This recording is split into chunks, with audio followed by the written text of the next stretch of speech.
For at logge på din boligstøtte skal du bruge NemID. Hvis du ikke har et NemID, kan du bestille et på www.nemid.nu. Inden der skal du også lige have fundet din lejekontrakt og dine lønsedler.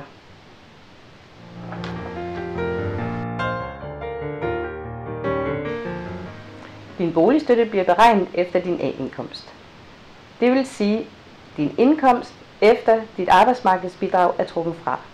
Typisk står din A-indkomst nederst på din lønseddel.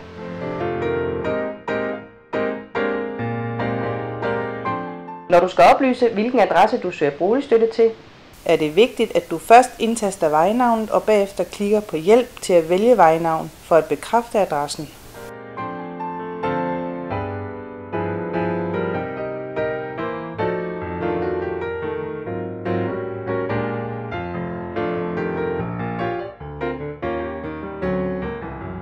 For at du kan indsende din ansøgning digitalt, skal der vedhæftes en fil. Hvis du ikke har en fil, kan du hente en PDF-fil her på hjemmesiden, og i stedet sende os en kopi af din lejekontrakt og din lønseddel med posten.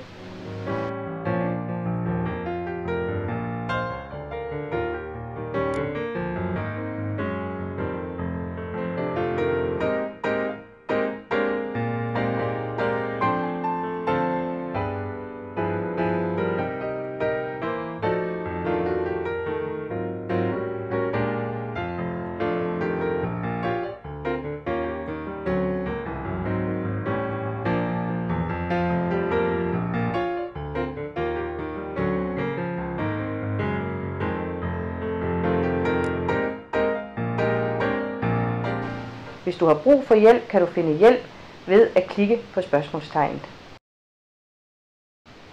Det tager ca. 15 minutter at ansøge om boligstøtte. Du kan forvente svar ca. 6 uger efter, at vi har modtaget din ansøgning.